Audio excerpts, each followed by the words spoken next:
Ingat bahwa kuantitatif itu menguji teori, maka kita harus menentukan variabel itu harus ada teorinya, kira-kira gitu. Oke, sekarang saya ngomong tentang variabel dulu. Nanti setelah kita paham dengan variabel, sehingga kita bisa menentukan judul ya. Intinya di sini ya intinya. Oke, ya variabel. Variabel adalah objek penelitian. Jadi ingat ya, jangan orang yang kita teliti jangan jadikan objek. Salah itu. Kalau dalam bahasa kita, orang yang kita teliti namanya subjek malahan. Subjek. Orang. Jangan orang itu dianggap objek. Apa objek penelitian itu? Variabel itu sendiri. Pengaruh bla bla bla bla terhadap. Nah itu semua variabel. Kalau pada pekerja, pada pegawai, pada guru, itu bukan objek. Itu lebih tepat dikatakan subjek. Atau lebih enak katakan itu sebagai responden gitu ya. Atau sampel dari penelitian yang kita ambil. Oke. Variabel adalah objek penelitian. Apa yang menjadi fokus dalam penelitian. Biasanya kata-kata ini untuk kualitatif. Tetapi ingat, di dalam kualitatif tidak ada istilah variabel. Variabel itu hanya digunakan untuk penelitian kuantitatif. Nah, kalau ini ada, biasanya itu mixed method, metode campuran biasanya. Variasi dari objek penelitian, ya karena memang variabel itu bukan yang satu. Kalau satu bukan variasi ya, bukan variabel, harus lebih dari satu kan. Konsep yang memiliki nilai bervariasi. Itu pengertian dari variabel. Nah, macam-macam variabel ada 3 ya, variabel 3 besar.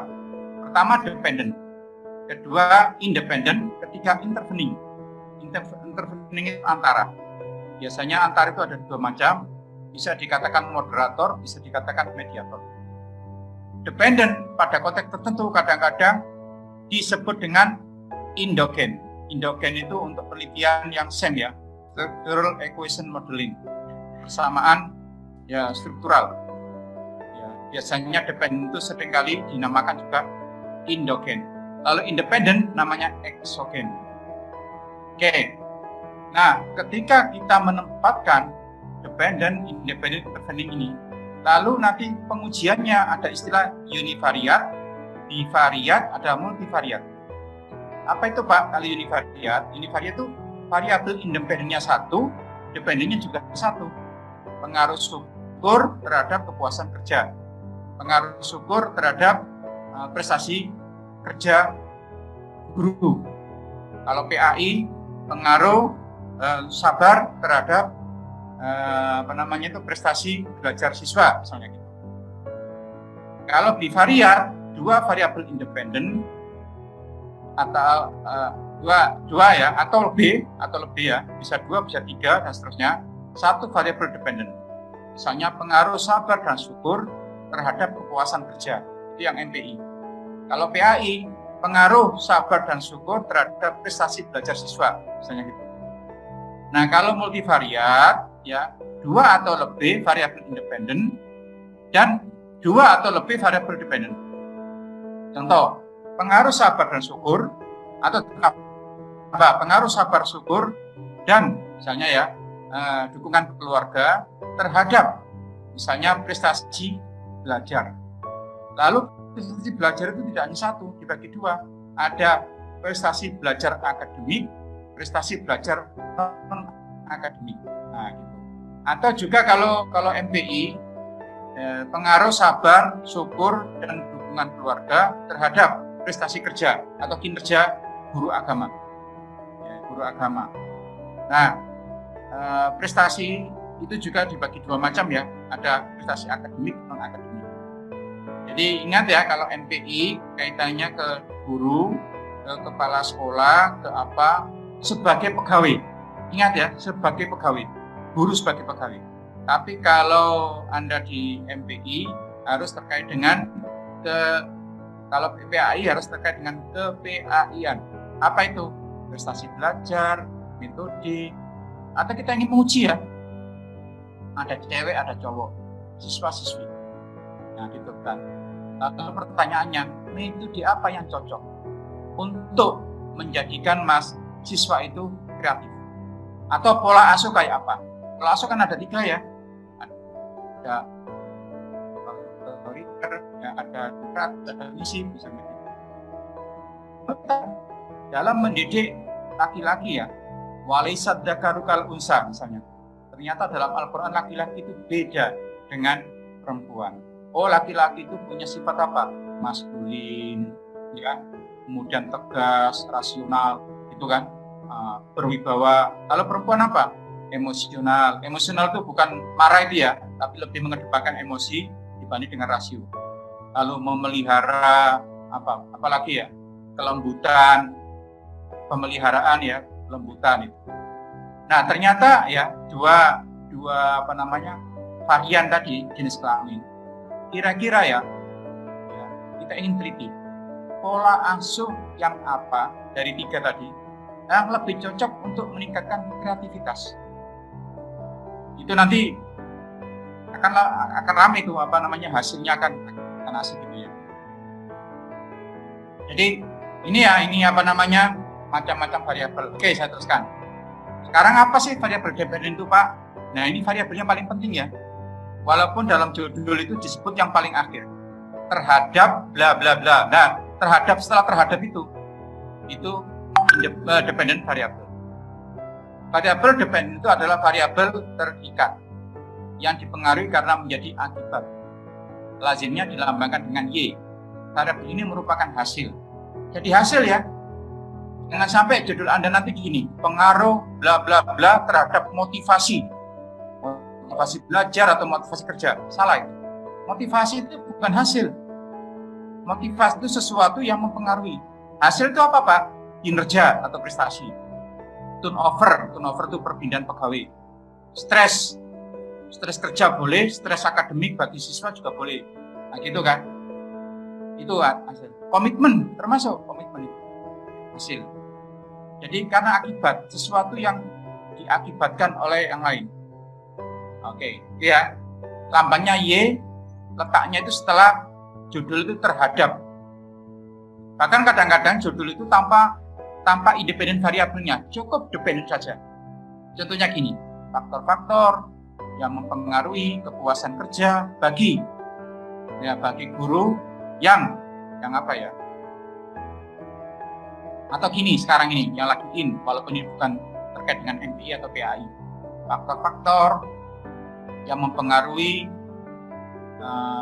komitmen para tenaga kesehatan dalam menangani COVID-19 misalnya. Nah, biasanya judulnya gitu aja. Komitmen. Faktor-faktornya apa? Nah, faktor-faktornya itu nanti adalah independent variable. Kalau yang disebut satu itu aja hanya dependent. Atau dependent itu di dalam judul diletakkan setelah kata-kata terhadap. Oke, variabel independen adalah merupakan variabel yang mempengaruhi atau menjadi sebab. Lazimnya dilambangkan X. Variabel ini merupakan proses. Nah, contohnya nih ya, variabel independen, variabel dependen. Dan ada panahnya. Karena ini kausalitas sebab akibat. Pengaruh independen terhadap dependen. Pak, kalau nggak ada tanda panahnya, apa mananya Pak? Nanti akan saya jelaskan. Itulah nanti yang disebut dengan korelasi, yang disebut dengan hubungan. Dan banyak mahasiswa itu yang salah. Gara-gara dosennya juga salah membimbingnya. Masa korelasi, masa hubungan, itu sebab akibat. Ada variabel X, ada variabel Y. Salah itu. Salah.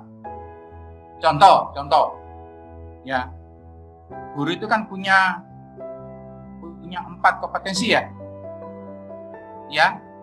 Kompetensi pedagogik, kepribadian, sosial, profesional. 4-4-nya itu tidak boleh Anda mengatakan gini, pengaruh kompetensi personal, sosial, dan pedagogik terhadap profesional. Nggak boleh.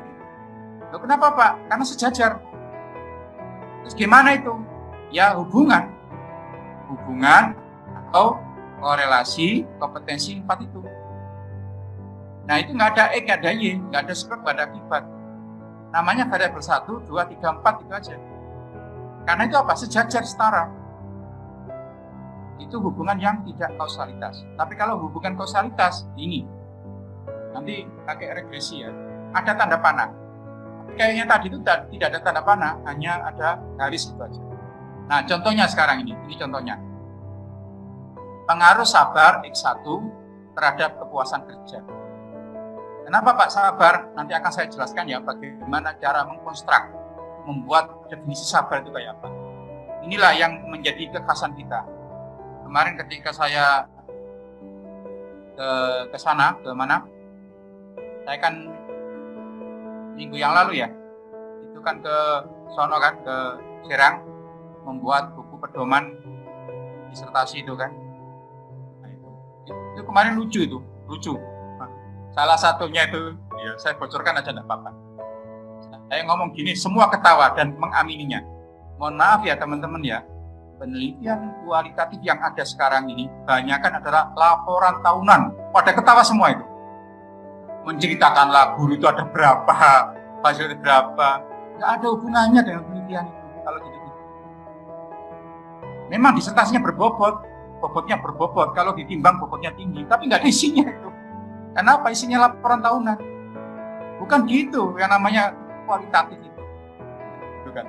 Sama aja kan kuantitatif. Kadang-kadang apa? Deskripsi yang kecil itu salah juga. Karena kemarin kan gini, minimal kurang lebih ya, Anda nanti bikin disertasi minimal kurang lebih 150 halaman. Kalau dijumlahkan dalam bentuk halaman ya, nanti seperti itu. Oke ya, jadi, nah keunikan kita adalah sebisa mungkin nanti ada aspek-aspek keislaman. Itu menjadi variabel kita. Karena kita kan di PAI, di MPI, makanya di sini ada pengaruh sabar. Nanti bagaimana cara mengukur sabar, bagaimana menganalisisnya akan saya sampaikan nanti. Akan jadi menarik ya di situ. Justru itulah kelebihan kita. Nah ini kalau X-nya 1. Kalau X-nya 2, pengaruh sabar dan syukur terhadap kepuasan kerja. Ini kalau pada guru ya. Kalau siswa, pengaruh, kalau PAI, pengaruh sabar dan syukur terhadap prestasi siswa. Nah, gitu. Tinggal konteksnya aja. Oke. Nah, kadang-kadang kepuasan kerja sebagai Y, sebagai dependen, itu dibagi dua. Y1, Y2. Misalnya kepuasan kerja fisik, kepuasan kerja psikis. Kalau dalam konteks ilmu syariah itu ada kepuasan pernikahan ya, ada kepuasan nikah fisik, ada kepuasan nikah psikis, ya, gitu. Apa kepuasan kerja, kepuasan pernikahan fisik itu? Kan ya, kalau dilihat senyum, gitu kan, enak senyumannya. Ada istilah lain itu ada good looking gitu ya. Cewek itu kan tidak harus cantik dalam arti fisik ya, tapi kalau dilihatin nah itu kan enak gitu ya. Sekalipun cantik kalau manyun gitu ya gimana gitu kan, gimana gitu kan. Tapi juga ada namanya kepuasan psikis, di mana orang itu ya dilihat dari apapun, istrinya nggak cantik, nggak kaya, nggak apa, tapi merasa nyaman, chemistry-nya itu pas dalam satu pernikahan itu. Nah itulah kepuasan pernikahan psikis. Boleh juga kepuasan kerja ini dibagi dua gitu, fisik dan psikis. Nanti kita ukur sabar syukur itu paling banyak mempengaruhi kepuasan fisik atau psikis. Nah seperti itu ya. Nah, ini salah satu contoh. Oke, contoh lain. Ternyata sabar itu tidak hanya satu. Sabar itu dimensinya ada 3. Pertama, as-sabrul anil musibah ya. Sabar ketika ada musibah. Yang kedua, sabar dalam menjalankan perintah dan sabar dalam menjauhi larangan. Maka sabar itu bisa menjadikan variabel 3 jadinya. Jadi bukan sabar X1 bukan, tapi aspek-aspeknya itulah yang kita jadikan variabel. Makanya disebut dengan sabar X1, yaitu sabar dari musibah, sabar menjalankan perintah, dan sabar menjauhi larangan. Syukur juga demikian ya. Syukur tidak hanya 1, tapi 3. Syukur dengan lisan, dengan membaca alhamdulillah, terima kasih gitu ya. Syukur dengan hati, menyenangi, menyintai apa yang diberi misalnya gitu kan. Syukur dengan perbuatan, menggunakan apa yang seharusnya dilakukan. Kira-kira seperti itu. Berarti sabar dari 3 variabel, syukur 3 variabel, Akibatnya apa? Kita punya 6 variabel. Y-nya yang awalnya 1, kepuasan kerja, kita bagi menjadi 2. Kepuasan kerja fisik, kepuasan kerja psikis. Nah itulah kemudian kita jadi berapa variabel. Luar biasa kan? Tapi kata Pak Rifai ya, syukur itu penting Pak, semuanya Pak, kecuali 1. Tidak boleh. Apa itu? Mensyukuri istri, itu nggak boleh. Loh kenapa? Kalau istri itu disyukuri, pasti akan ditambah oleh Allah. La in syakartum la azidannakum. Ya, janji Allah tidak akan meleset itu. Kalau istri ganti disyukuri. Nanti pulang ya, coba ngomong sama istri. Bu, perlu enggak Ibu sebagai istri disyukuri? Kalau dia manggut-manggut, pinter gitu ya. Benar gitu, Paripanya itu. Gimana? Salah nggak saya? Benar, Pak. Ada ayatnya kan? Iya. La in syakartum la azidannakum kan? Kalau kita bersyukur pasti akan ditambah Allah gitu kan? Salah Bu Dina. Dina salah nggak saya? Bu Imro'ah, setuju nggak poligami? Setuju Pak, asal tidak suami saya. Setuju asal tidak suami saya katanya gitu. Setuju asal jangan suami saya. Oke ya, jadi syukur itu ini lebih kompleks lagi. Mungkin Anda tanya ini, Pak, apa nanti nggak repot ya statistiknya? Tidak repot ya, tidak repot. Oke, saya teruskan. Nah, jika hubungan itu tidak kausalitas, maka disebut dengan korelasi atau hubungan. Tidak ada variabel yang mempengaruhi, tidak ada yang dipengaruhi. Biasanya menggunakan judul hubungan atau korelasi. Ya, paling tidak, kalau nanti Anda semua itu, Bapak Ibu ini tidak menggunakan penelitian kuantitatif, minimal ngerti. Mohon maaf ya, kadang-kadang bimbing tuh pada nggak ngerti gitu. Kan. Nah itu kan lucu itu. Kalau nggak ngerti ya jangan bimbing dong, kira-kira gitulah. Sampai statistiknya itu kayak apa harus tahu. Oke, variabelnya cukup disebut dengan variabel 1 dan variabel 2. Contoh ini ya, contoh. Sabar dan syukur. Ya, hubungan sabar dan syukur atau korelasi sabar dan itu nggak boleh pengaruh sabar terhadap syukur, nggak boleh. Karena apa? Sabar syukur itu sejajar. Mirip dengan contoh 4 kompetensi guru tersebut. Makanya tidak ada X, tidak ada Y, tidak ada panah, hanya garis penghubung. Karena ini tidak kausalitas. Pertanyaannya, Pak, kapan Pak kita menggunakan pengaruh? Kapan kita menggunakan hubungan? Tergantung teori. Teori yang menyuruh kira-kira gitu. Kalau memang itu sederajat ya cukup hubungan saja. Oke. Nah, berikutnya ada variabel intervening tadi. Intervening itu perantara. Ada intervening itu langsung, ada yang tidak langsung. Ini yang ada moderator itu bisa iya, bisa tidak. Moderator itu bisa iya, bisa tidak. Yaitu variabel yang mempengaruhi, ia bisa memperkuat atau memperlemah hubungan antara variabel independen dengan variabel dependen.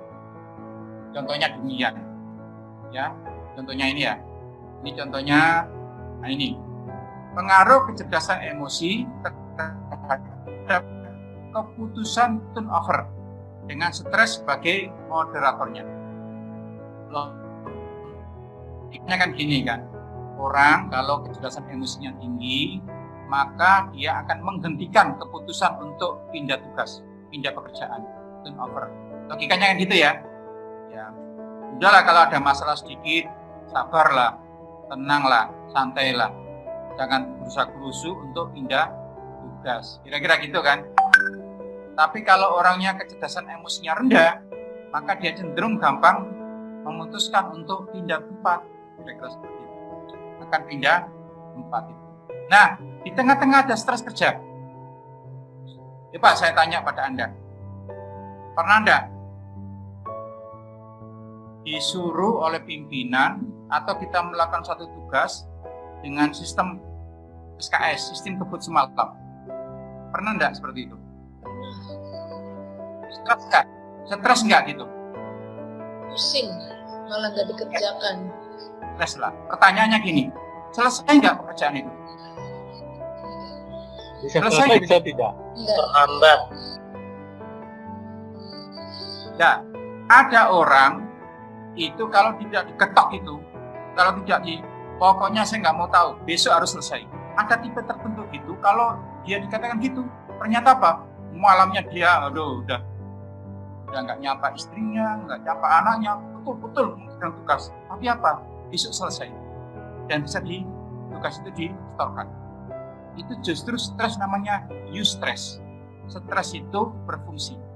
Sebab kalau tidak digituin, maka dia tidak akan bisa menyelesaikannya. Nah, ketika itu, maka keberadaan stres itu akan mempertinggi pengaruh kecerdasan emosi terhadap keputusan untuk turnover. Tetapi terkadang stres itu juga bikin kita down, udah pusing, banyak masalah, dikasih dengan pekerjaan yang overload, waktunya harus cepat selesai. Kita akhirnya apa? Stres. Gara-gara stres itu udah vertigo macam-macam. Berarti stres itu distres namanya. Nah, kala itulah maka stres itu jadi memperlemah pengaruh kecerdasan emosi terhadap kepuasan atau keputusan untuk turnover. Jadi itu stres. Terus pertanyaannya, Pak, kapan Pak variabel itu dijadikan moderator? Tergantung teori, ya. Karena posisinya stres itu bisa eustress, stres yang berfungsi, bisa stres yang tidak berfungsi. Saya sering menyontohkan pada anak S1. Anak S1 biasanya gini, kamu pacaran misalnya. Lalu apa? Si cewek itu mengatakan, Mas, Bang, nikah yuk. Apa yang terjadi? Si laki-laki akan mengatakan, jangan sekarang. Kita masih banyak tugas untuk kuliah. Kalau kita nanti jadi nikah, bagaimana kuliah kita? Bagaimana biaya kita? Bagaimana? Intinya itu 1000 banyak alasan untuk tidak mau diajak menikah. Itu kalau si perempuan ngomong, Bang, Mas, ayo nikah. Beda kalau si perempuan ngomongnya gini, Mas, gimana ini ya? Gimana apa? Masa nanti malam itu saya akan dilamar oleh si A itu? Biasanya ketika laki-laki mendengarkan kata-kata seperti itu, langsung sifat laki-lakiannya itu akan muncul. Daripada nanti malam dia melamar kamu, mendingan siang ini saya lamar. Gitu kan. Nah, ternyata tantangan itu kadang-kadang menjadikan dia justru semangat. Itulah namanya eustress, stres yang digunakan. Tetapi ada juga tipe laki-laki, ya sudah kalau kamu mau dilamar gitu, maunya apa? Saya sadar saya ini jelek, bodoh, miskin gitu kan. Wah, berarti dia punya distress. Nah, kira-kira gitu ya. Makanya pertanyaannya, kapan Pak itu terjadi moderator? Tergantung teori. Teori itu kayak apa? Supaya variabel itu jadi moderator atau tidak. Oke, nah ini. Nah, ini lebih keren lagi ya, variabel intervening yang mediator. Tadi kan moderator ya, sekarang mediator. Apa itu? Variabel yang secara otomatis mempengaruhi hubungan antara variabel independen dengan dependen. Otomatis ya, yang diamati, yang terukur. Nah, contoh ini. Ya, makanya ada istilah variabel independen itu disebut exogen. Ya, independen. Yang dependen namanya endogen. Contohnya ini. Pengaruh penghasilan terhadap harapan hidup melalui gaya hidup. Saya ulang ya. Ya, judulnya itu benar gini.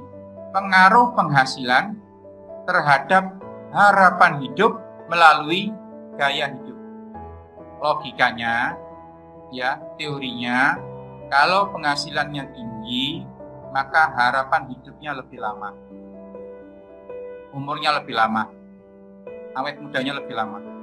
Tapi kalau penghasilannya rendah, harapan hidupnya kurang. Ya. Harapan hidupnya itu lebih pendek dibanding dengan yang penghasilannya tinggi. Lalu Pak, Anda protes, apa iya Pak? Apa iya? Nah, maka ada variabel tengah-tengah, gaya hidup. Banyak loh Pak, misalnya gini, orang yang pendapatannya sedikit, Tapi dia santai-santai aja, Pak. Harapan hidupnya juga tinggi, kayak orang kampung-kampung itu. Berarti di situ di tengah-tengah ada variabel ini, mediator. Apa itu gaya hidup? Sehingga apa? Logikanya gini. Semakin tinggi penghasilannya yang dilalui dengan gaya hidup yang sederhana, ya, sederhana, hemat gitu ya, maka harapan hidupnya akan tinggi. Namun, seberapapun penghasilannya tingginya, tapi kalau gaya hidupnya glamor, ya, pasti harapan hidupnya akan lebih rendah. Sebaliknya, penghasilannya rendah dengan gaya hidup qanaah akan mendatangkan harapan hidup tinggi. Nah, yang lebih nggak enak lagi, sudah penghasilannya rendah, gaya hidupnya tinggi. Wah, ini yang payah ini. Tentunya harapan hidupnya semakin pendek. Sehingga apa? Banyak mereka melakukan jalan-jalan pintas. Apa itu Pak contohnya Pak? Jalan pintas itu yaitu yang menjual narkoba, misalnya gitu kan, ya macam-macam, penipuan dan sebagainya dan sebagainya. Nah, kira-kira gitu. Nah, ini hubungan langsung ya. Oke. Nah, variabel intervening atau mediator, ya, variabel ini akan menjadi kompleks jika disatukan dengan analisis faktor. Analisis faktor seperti ini. Nah, ini contoh ya. Ini ada kayak ain apa gini nih ya, tandanya ini ya. Itu 1, itu 2. Contohnya ini sabar. Yang atas itu sabar, yang bawah itu syukur. Sabar ada 3, syukur ada 3. Jadi nanti yang kita ukur bukan sabar dari musibah, menjalankan perintah, menjauhi larangan, syukur dengan lisan, 4 itu ya, syukur dengan hati dan syukur dengan perbuatan. Ini namanya analisis faktor. Lalu digabung dengan ini, analisis, namanya PET analisis ya, analisis jalur. Itulah akan jadi SEM. Nah, jadi kayak gini. Wah, ini lebih keren lagi nih. Keren. Nanti akan lebih kompleks hasilnya. Ya, untuk di psikologi wajib kuantitatif itu pakai ini. Saya kemarin uji 2 kali minggu yang lalu di UNJ. Uji di PAUD sama di manajemen pendidikan di UNJ. Malah yang saya uji itu TNI hari Jumat kemarin ya. Bukan Jumat ini, Jumat yang lalu. Yang saya uji itu TNI. Kolonel ya, yang saya uji.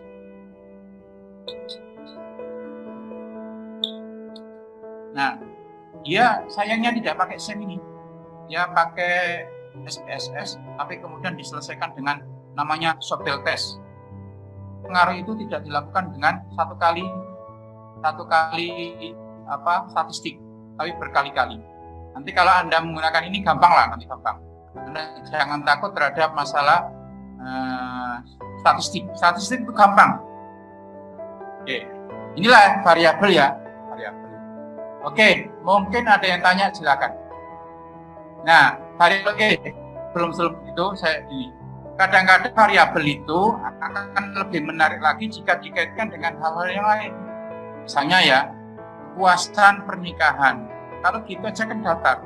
Diteruskan dengan kepuasan pernikahan pada keluarga, pada pasangan yang memiliki anak ABK. Ya, jarak jauh, jarang pulang ya. Tak istrinya jadi TKW, tak suaminya kerja di kapal, jarang pulang. Nah, kayak Bang Toyib gitu. Sama kualitatif juga demikian ya. Kalau kualitatif datar saja, lucu itu. Anda ini kan di S3. Maksudnya datar itu ingin bagaimana sih strategi di ini. Kalau biasa-biasa saya nggak dapat apa-apa itu. Harus ada fokus yang itu jadi menarik. Apa Pak fokus itu? Saya kasih contoh ya, misalnya strategi apa ya? Strategi contohnya apa ya? Strategi pembelajaran PAI misalnya ya, di mana nah konteksnya radikalisme dalam konteks, nah itu jadi menarik. Tapi kalau hanya mendeskripsikan gitu saja, aduh, Wah, itu nggak layak untuk disertasi itu. Guru yang misalnya ya gajinya di bawah UMP, upah minimum provinsi misalnya gitu kan, atau apa gitu, itu jadi menarik, sebab disitulah ya kekhasannya gitu. Mirip dengan penelitian kualitatif dalam konteks menarik tidaknya itu. Karena dalam judul itu orang sudah tergambar ya, judul gini nanti paling-paling semuanya seperti ini gitu ya. Walaupun saya tanpa tahu isinya, tanpa tahu prosesnya, kira-kira seperti itu. Makanya dengan judul itu kita sudah tergambar. Ibarat nama lah, judul itu ibarat nama ya. Rifai, tanpa melihat orangnya sudah tergambar itu kayak apa. Gina, Imro'atun, Ahmad Zubaidi, ya udah tahu kita. Yayan, nah misalnya Mujib gitu kan, udah tahu. Karena dalam nama itu tergambar dari substansi atau keseluruhan dari apa yang kita. Oke, mungkin ada yang tanya apa itu, silakan. Variabel, silakan. Assalamualaikum Prof. Ya, salam. Pak Ujang. Jadi itu tentang variabel. Maksud saya gini Prof, untuk membedakan secara teoritis yang paling mudah bahwa antara variabel dengan indikator itu apa itu gitu Prof. Misalkan tadi kan Prof memberikan contohnya tentang variabel syukur misalkan atau sabar. Sabar dengan apa tadi, sabar dalam musibah, sabar dalam ibadah, itu adalah variabel X1, X2-nya gitu. Kalau saya tidak masuk ke indikator Prof. Oke, Pak Ujang. Ya. Jadi nanti Pak, kalau pakai teori SEM, Structural Equation Modeling, ya Pak, itu justru sabar itu tidak diukur sabarnya. Justru yang diukur itu adalah indikatornya tadi. Makanya tadi kan ada gambarnya. Oke, bentar saya ulang lagi ya, Rina.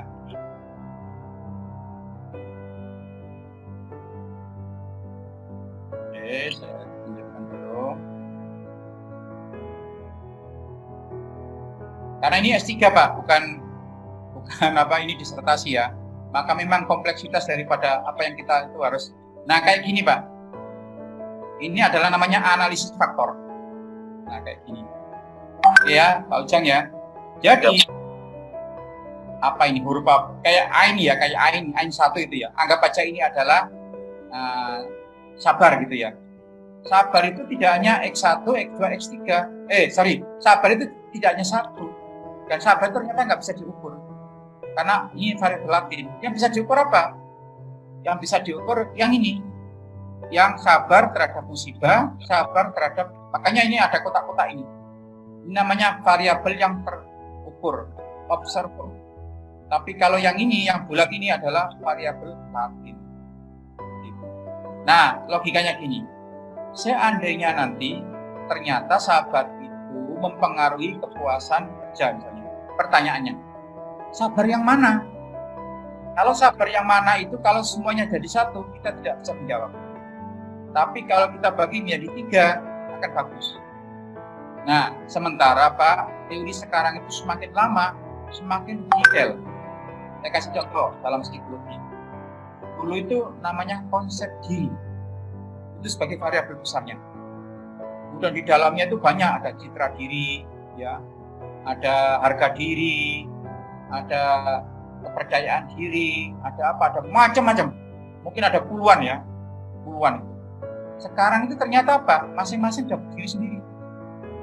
Citra diri, misalnya gini ya, ini citra diri. Bagaimana diri kita?